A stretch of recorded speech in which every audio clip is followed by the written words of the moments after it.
Is it safe to say that based off of your comments, you're suggesting that these women at these abortion rallies are ugly and overweight? Yes. What do you say to people who think that those comments are offensive? Be offended. 2 years later. Welcome to The Lead. I'm Jake Tapper, and let me begin the show by uttering some words that I never contemplated using together before, and those words are U.S. Attorney General Matt Gaetz. Because if you were wondering what Trump without the guardrails looked like, well, we're getting an idea beyond the theoretical. We are starting with breaking news on so many fronts related to President-elect Donald Trump's transition. President-elect, of course, Trump announced just minutes ago on Truth Social that he is picking Republican Congressman Matt Gaetz of Florida to be the next U.S. Attorney General. Boy, oh boy, oh boy, oh boy, oh boy, I gotta tell you guys, liberal heads are exploding right now. And that's not an exaggeration, okay? That's actually what is happening. In Washington, D.C., all over Washington, D.C., over Trump shocking the D.C. establishment by appointing Matt Gaetz to Attorney General, okay? Representative Matt Gaetz from Florida, who's a very controversial figure. He is as MAGA as it gets, okay? And Trump said, you know what? I am going to fill my cabinet with people that are loyal to me, that will look out for the rats in the deep state that are currently trying to take down Trump, right? I mean, that's the best way to interpret all of Trump's cabinet picks at this point. I mean, we also got Tulsi Gabbard in there, guys, right? So I'm just saying that a lot of people, you know, they're upset about some of the people that Trump has picked, but I'm just like, nah, these are all people that are going to make sure that Trump doesn't get stabbed in the back by the deep state like he did when he first was elected, right? Trump already came out and said, I learned from the first administration in which you have a lot of these individuals in the swamp that will try to undermine the president. And he is basically setting up a very centralized cabinet to basically make it a lot harder for the snakes in the swamp to undermine him.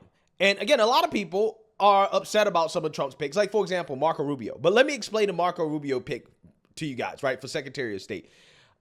Yes, he is a neocon. Yes, he is a warmonger. However, he is buck broken, right? Trump broke Marco Rubio in 2015, 2016. And I would much rather have a broken individual that you know that you can control, because again, Marco Rubio knows what happens if he step out of line, right? He knows that Trump can instantly crush him, okay, in his entire career, okay, as, you know, he basically crushed Marco Rubio in the presidential primary. Same thing with J.D. Vance, right? The reason why J.D. Vance was picked is because J.D. Vance was broken by Trump, right?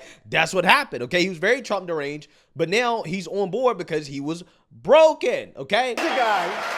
Here's a guy that buys a house for $179,000. He sells it to a lobbyist who's probably here for $380,000, and then legislation is passed. You tell me about this guy. This is what we're going to have as president. Here's the guy that inherited $200 million. If he hadn't inherited $200 million, you know where Donald Trump would be right now? Selling watches in Manhattan. I have to say, he lied this time. He lied. 100%. Don't worry about it. Don't worry about it, little Marco. Gentlemen, you ought to show up. Gentlemen, you got to do better than those. This guy has the number one. Mr. Trump, may I ask you, Mr. Trump, I'd like to ask you a policy question. Your proposed... And when you have a neocon on the leash as Secretary of State, that pick actually makes a lot of sense, because you don't get peace through strength by saying, hey, we want peace, right? No. You get peace through strength by saying that, yeah, if you F with us in our interest, we're just going to blow you up, right? We're going to destroy you, okay? That's what we're going to do, right? That's how you get peace through strength. But you need the right type of individual in place in order to execute that. And when you have an individual like that serving in your cabinet, they're going to be loyal to you. And that's the thing that Trump really needs, because, again, we know that they're all trying to undermine him, okay? So that's where a lot of these picks are coming from. And Matt Gaetz, although he's not broken, right? He's always been kind of loyal to Trump from the beginning. Yeah, that's why he's being picked. And I also think there's a lot of 4D chess going on here to also try to weed out the snakes in the Senate. And I'm going to talk about that. But first, let's get into some of the reactions here, because you have some people in the media who are a lot more excited about this pick than others. Like, for example, Scott Jennings. Scott, I don't think I'm divulging or betraying any confidences to say that when we told you the news, you were in disbelief. Are you not entertained? I mean, this is the most entertaining transition I've ever seen. No, I was as surprised as Paula, because it's not a name that we had seen. You know, we'd seen some reporting, a lot of different names, frankly, a lot of really sort of well-heeled Washington legal types that were on the list. So I'm as surprised as anyone. But what I take away from this is that this is a president-elect who is feeling his power. I mean, this is someone who is appointing people to things, whether it's Gaetz or anything else we've seen today, who is feeling his power, feeling his influence, doesn't feel like he's in a mood to negotiate with the people in Washington, D.C. He's here to do what he wants to do, and he's going to expect the Republicans to fall in line. Now, all these people, whether it's Gaetz or Hegseth or anyone else, have to go to confirmation and go through these committee hearings and prove themselves like anyone else. But it is apparent to me that Trump is in a decisive mood and is not someone who's interested in picking things that he would consider to be watered down. So that's my initial reaction to this one. I mean, we truly learned about it 2 seconds before we came on here. So pretty wild day. Yeah, it has been a wild day indeed. And of course, the Democrats and the mainstream liberal media, they're not handling this news well. Of course, they've already started the fear-mongering and the boohoo whining and crying and the liberal tears. Take a look. So, Andrew Weissman, this to me, while shocking and galling, is the least surprising thing Trump has done since he won. I think since he won Tuesday night, yesterday he put Marco Rubio atop the State Department, and people at this table said, oh, this isn't going to be so bad. On Monday, he made the announcement that he would turn to recess appointments. It's obvious that this trio of Fox News anchors, Matt Gaetz, whose biggest war in Washington is with Kevin McCarthy, and Tulsi Gabbard, was what the recess appointment was all about.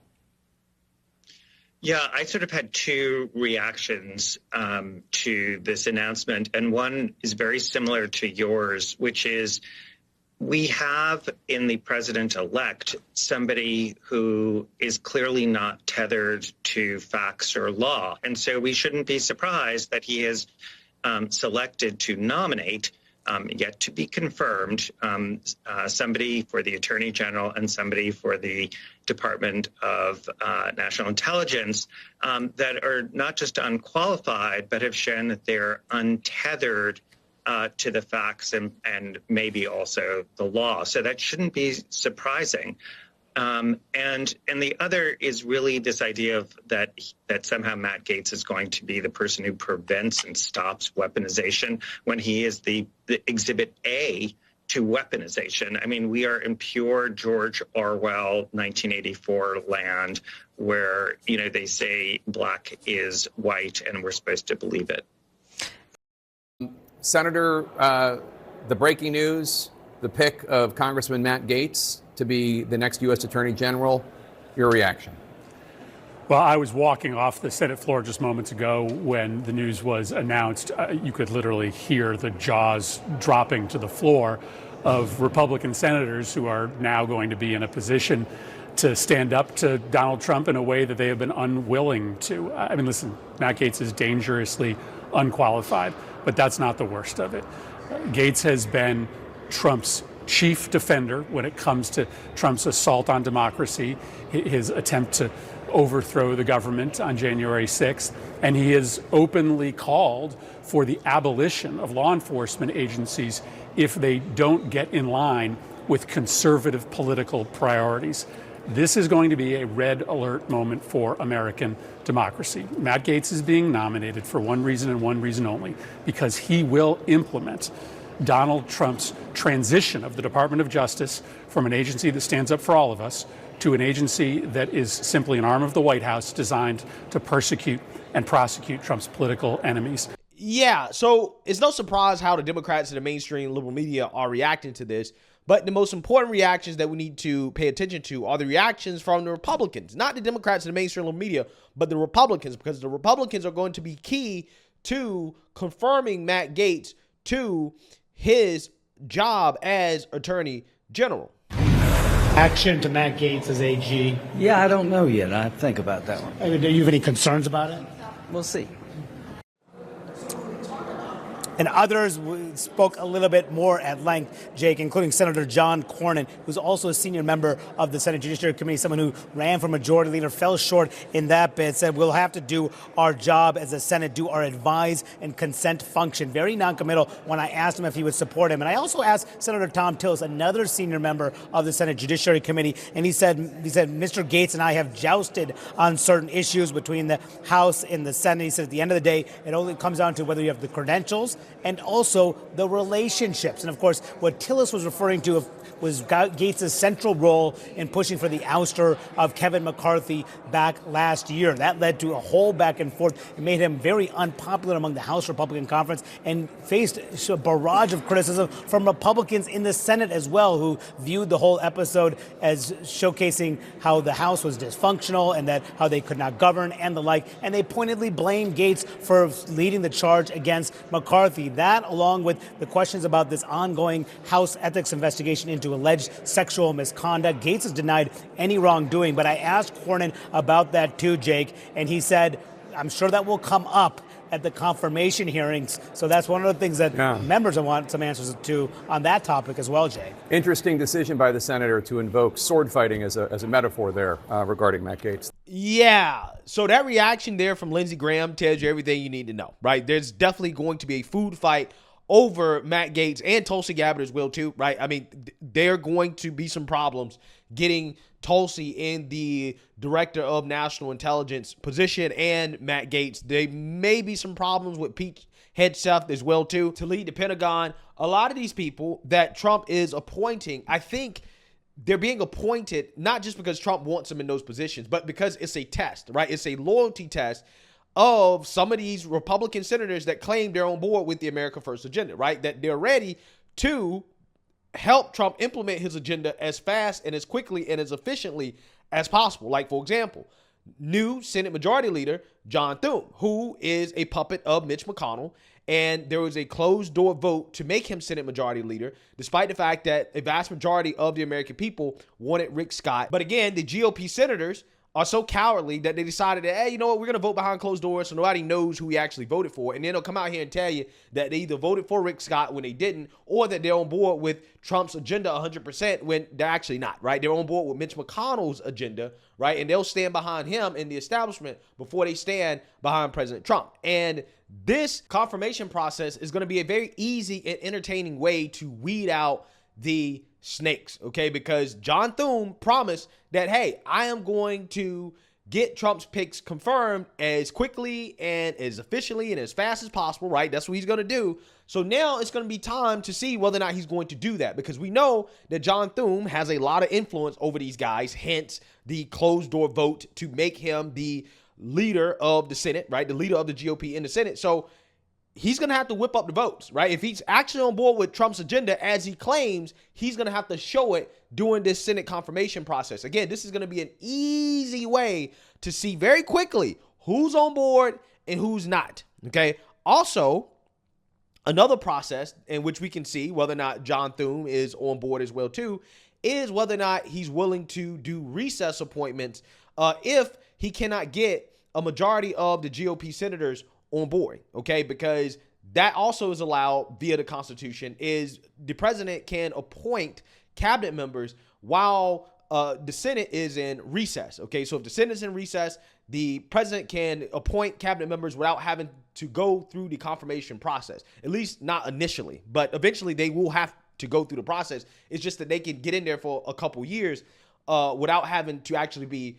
confirmed. If John Thune is not willing to do that, then Trump has other options in order to get around that, but that would be like an actual nuclear option, right?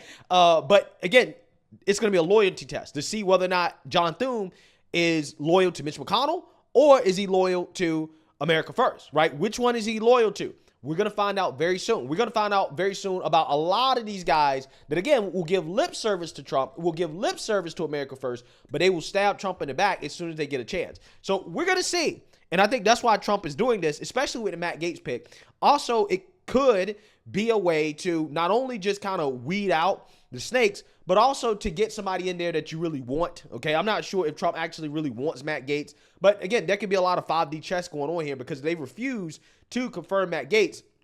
Then maybe he could nominate somebody else that they otherwise would oppose, but now they would support it because they're just glad that, hey, well, Matt Gaetz is not in that spot. So you know what? We'll just go with this guy, right? Who is not as bad as Matt Gaetz. But if Trump had initially appointed them, then they would have opposed it. But because, again, it's not Matt Gaetz, they're like, all right, we'll get on board with this guy because we're just glad that we don't have to have Matt Gaetz in that position, right? So, again, there's a whole lot of politics going on here.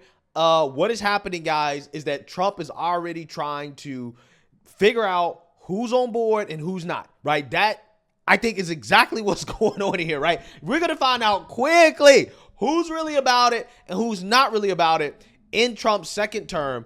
And this is definitely something that he needed to do early to figure it out because, again, a lot of these people, they're hell-bent on trying to stop Trump from doing anything, right? They just want to get through these next 4 years without doing anything that Trump really wants to do. And again, we can't have that, right? We cannot waste the next 4 years. They know all they have is 4 years, right? So they just want to get through it and then get back to business as usual. But we're not going to let that happen, right? Trump clearly is not going to let that happen. And I think that's what's going on right now. So let me know what you guys think. Make sure you like, comment, and subscribe. Most importantly, share a Black conservative perspective. Peace.